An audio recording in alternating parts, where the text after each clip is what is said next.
I was 14 the first time it happened. Old enough finally for my parents to trust me home alone for an evening in our quiet Maple Creek neighborhood. Tree-lined streets, friendly neighbors, the kind of place where nobody locked their doors and kids played outside until dark without a second thought. They'd left me money for Sal's pizza and strict instructions. Lock up, tip well, alarm on after delivery. The delivery guy looked rough, late 40s, a thick graying beard spilling out from under a stained Sal's cap, eyes shadowed and unsettlingly observant as he handed me the box. He counted my change slowly, his gaze drifting past me, scanning our dim hallway before landing back on me with that unnerving stillness. "Parents out for the night?" he asked, his voice a rasp. My stomach clenched, the warnings kicked in. Yeah, date night. They'll be back soon," I stammered, the lie feeling flimsy under his dark, unreadable stare. He just nodded, a faint, unsettling curve touching his lips beneath the beard before turning and disappearing into his dented sedan, not a Sal's delivery car. Hours later, engrossed in a game in my upstairs bedroom, a heavy, deliberate thud against the front door froze me mid-action.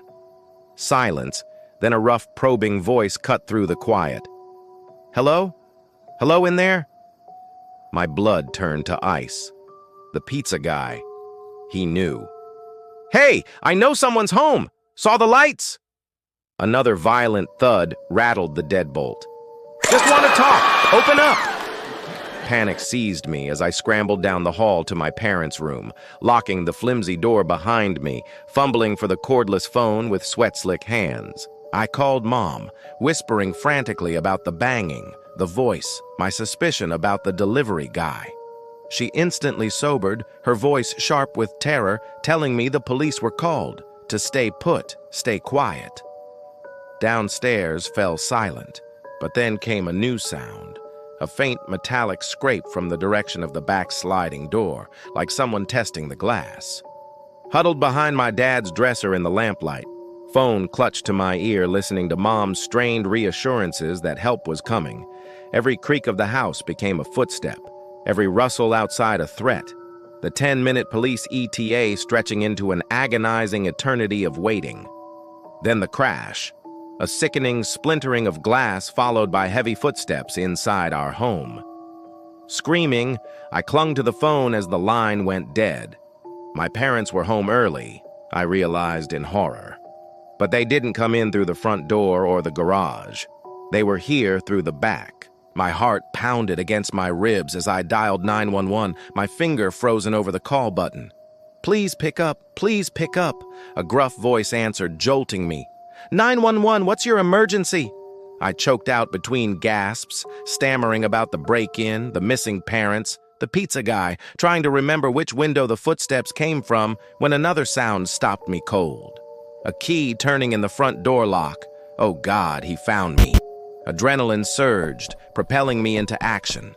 I slammed the dresser lamp against the wall, knocking it off balance before dashing for the closet, stuffing myself inside, squeezing my eyes shut against the darkness as footsteps approached. Heavy footsteps. "Please don't see me. Please don't see me."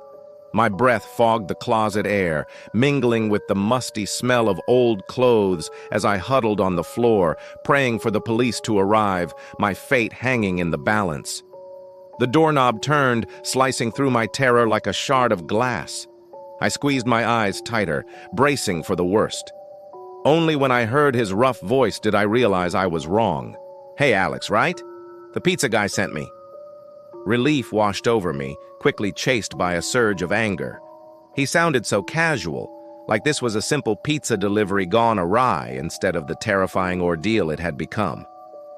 No, I don't know what you're talking about," I replied, my voice shaking but resolute. "Open up, buddy. I just want to talk to you." He knocked on the closet door. "No, go away." "Come on, kiddo, it'll be easier if you just let me in." My blood ran cold. How did he know I was in here? Was he toying with me?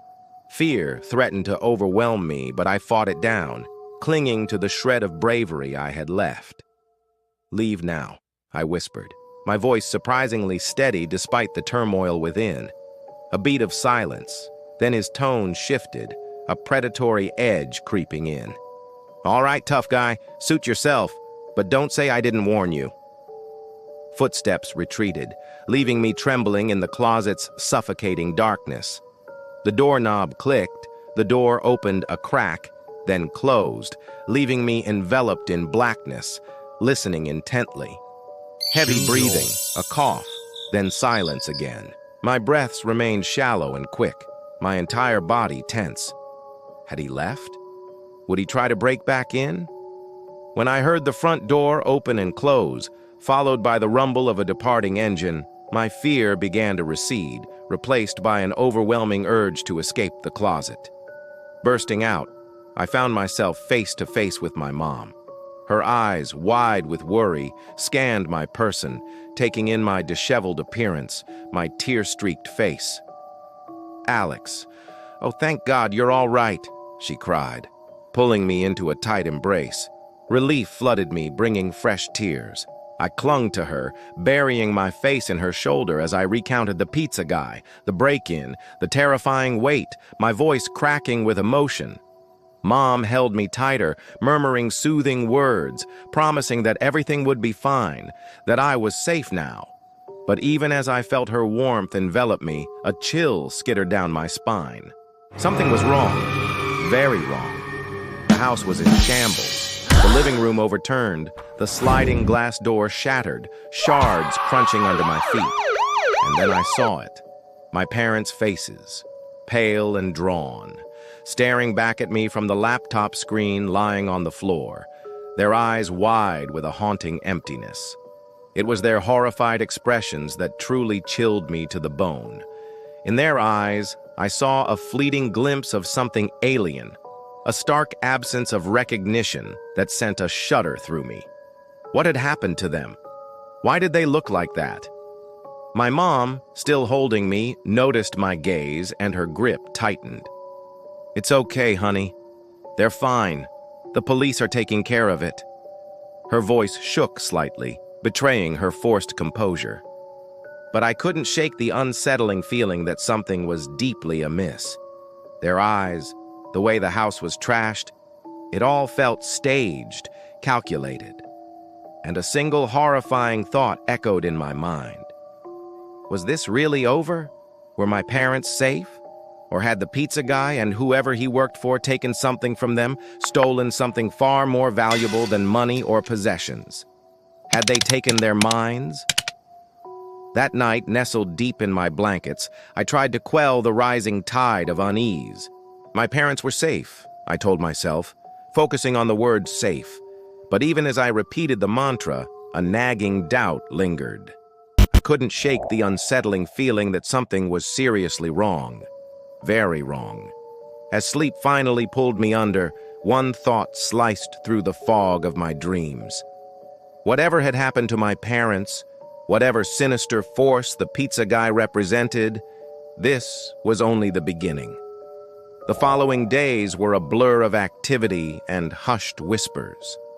The police presence was heavy, the house cordoned off with yellow tape, its windows and doors gaping like vacant eyes. My parents were whisked away to hospitals, their conditions grave but stable, according to the somber-faced officers who spoke in hushed tones. Our quiet neighborhood transformed into a hub of speculation and unease. Parents clutched their children close, their faces etched with worry. The pizza guy became a phantom specter, his greasy-stained cap and dented sedan forever seared into my memory. I was bombarded with questions. Why did I answer the door? Why did I let him in? Why didn't I fight back? But none of those questions could touch the core of what truly frightened me, the chilling emptiness in my parents' eyes. As days bled into weeks, the police presence dwindled, the whispers subsided, but the emptiness in my parents' eyes remained seared into my mind. They were home, physically at least, but something vital, something fundamental had been taken from them, leaving behind hollowed-out shells of their former selves. The vibrant life that once radiated from them, the laughter, the warmth, the love. it was all replaced by a haunting detachment. Their smiles felt brittle, their voices flat, their gazes distant. The house, once brimming with life and joy, grew heavy with a suffocating silence. Meals, once filled with shared stories and laughter, turned into stilted affairs. Playful jabs and affectionate teases were gone, replaced by an unsettling quiet. The weight of their vacant stares bore down on me, amplifying my own fears and uncertainties. Had they truly returned? Or were they merely inhabiting the bodies that now seemed alien to me? The question hung heavy in the air between us, unanswered yet palpable. I was 14 when it happened, old enough to feel the icy fingers of fear, yet too young to comprehend the labyrinth of shadows that had descended upon our lives. The pizza guy may have vanished from our doorstep, but his presence loomed larger than ever, casting an ominous cloud over our once idyllic existence. The normalcy we yearned for, the laughter, the lightheartedness. It felt like a distant memory, a faded photograph from an untouched past. In the desolate quiet of my room, surrounded by the ghosts of memories past, I grappled with a profound loneliness. The world had shifted on its axis, leaving me stranded in a landscape of uncertainty and fear. I searched for solace in the familiar, clinging to the remnants of my childhood, seeking refuge in the comfort of teddy bears and bedtime stories. But even in the safety of my haven, I couldn't shake the feeling of being watched, of unseen eyes tracking my every move. The darkness around me seemed to deepen, seeping into my dreams, tainting my laughter, poisoning my joy. Sleep offered no respite, for even in dreams, I was pursued by lurking shadows, their silent menace echoing the unsettling quiet of my waking hours. Was I truly alone in this world, or was I accompanied by entities best left unseen, their malevolent presence masquerading as comforting darkness? The line between fantasy and reality blurred, leaving me suspended in a realm of perpetual unease. The scraping stopped. The silence that followed was suffocating, thick enough to choke on. I could hear my own heartbeat thudding against my ribs, a frantic drum solo in the awful quiet. Mom's voice on the phone was a thin, trembling wire connecting me to sanity. "They're close, Dan. 5 minutes, baby, just breathe." Then a new sound froze the air in my lungs, the distinct low groan of metal under stress, the sound of the deadbolt on the backsliding door being slowly, deliberately forced. A sharp crack echoed up through the floorboards. My mom gasped in my ear. "Dan? What was that?" I couldn't speak. The silence returned, heavier now, broken. Then, footsteps. Slow, deliberate, heavy on the hardwood downstairs. Inside the house he was in. The sound wasn't frantic searching. It was a chilling, methodical exploration. A creak near the kitchen, the soft thud of a cabinet door closing. He was moving with purpose, like he knew the layout, like he'd been watching. The pizza guy. He'd scanned the hallway. He knew. The footsteps paused at the bottom of the stairs. My blood turned to slush. The stairs led directly to the hallway outside the room where I hid. I pressed myself deeper into the corner behind Dad's dresser, pulling my knees tighter, trying to make myself invisible. The lamp felt like a beacon. I lunged, fumbling for the switch, plunging the room into near-total darkness. Only the faint glow from the phone screen lit my terrified face. The footsteps started ascending. Thud, thud, thud. Slow, measured. Each one vibrated through the floor, climbing closer to the top. My mom's frantic whispers were a distant buzz. All I could focus on was the sound of his boots on the carpeted steps. He reached the landing. The footsteps paused again. I pictured him standing there in the dark hallway, head turning, listening. My room was first. I heard my bedroom door open with a soft click, then the sound of shuffling inside. He was searching. The footsteps exited my room. My sister's room next. Same routine. Door open, quiet movement inside. Then silence. He was in the hallway again, closer. My parents' door was the last one down. The footsteps started moving again. Down the hall, towards me. Thud, scrape, thud. They stopped right outside the door. I stopped breathing. The thin strip of light under the door vanished, blocked by a shadow. I could hear breathing, slow, slightly ragged, just on the other side of the flimsy wood. My hand flew to my mouth, stifling a whimper. The doorknob rattled, gently at first, then harder. Jiggle, jiggle, jiggle. The cheap lock held, but the sound was horrifyingly loud in the silence. He tried it again, more forcefully. Jiggle, jiggle. It felt like he was testing it, seeing how much it would take. He stopped. Silence. Then a soft knock. Not a demand, not a plea. Just a light, almost polite, tap, tap, tap on the wood. He didn't speak. He just knocked again. Tap, tap, tap, waiting, taunting. My entire body shook. I squeezed my eyes shut, praying the lock would hold, praying the police siren I desperately imagined was real. Then the footsteps moved away, back down the hall, back towards the stairs. The shadow vanished from under the door. Relief was a cold wave, instantly followed by a deeper terror. Where was he going? What was he doing? My mom's voice, sharp with panic, cut through. Dan, police are here. They're coming in. Stay down. The moment Mom screamed, police are here. Through the phone, the silent tension shattered. Heavy boots pounded the front porch. Bam, bam, bam, the sound like gunshots in the stillness. The door frame splintered inward with a deafening crack as officers breached it. Shouts filled the air. Police! Clear! Flashlight beams cut chaotic swaths through the darkness downstairs. But the intruder didn't run towards the chaos. From below, near the kitchen, came the violent crash shatter of breaking glass. The den window. He was escaping out the back. Driven by a surge of terrified adrenaline, I scrambled to my parents' bedroom window, yanking back the curtain. The backyard security light flickered on, triggered by motion. Just beyond the beam, a dark figure hauled itself over our 6-foot wooden fence with surprising agility. The bulky jacket, the unmistakable silhouette of that stained trucker hat, briefly illuminated. It was him, the pizza guy. He vanished into the shadowed alley beyond. Downstairs, the cops regrouped. Back doors wide open, sliding glass too. Suspect fled into the yard. An officer barked into his radio. Relief started to thaw the ice in my veins. They were here. He was gone.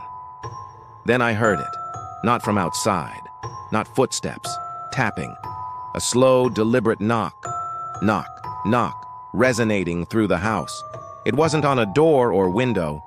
It sounded metallic, hollow, like it was coming from inside the walls, or maybe the heating vent near the baseboard. My blood froze anew. One cop downstairs paused, tilting his head. You guys hear that? The tapping continued.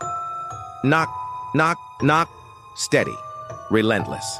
Then it shifted, faster, more insistent. Knock, knock, knock, knock. Before I could react, a new sound cut through the frantic police chatter downstairs and the maddening tapping. A whisper, raspy, dry, impossibly close. It seemed to emanate from the cold air vent grating near my feet on the bedroom floor. You didn't tip.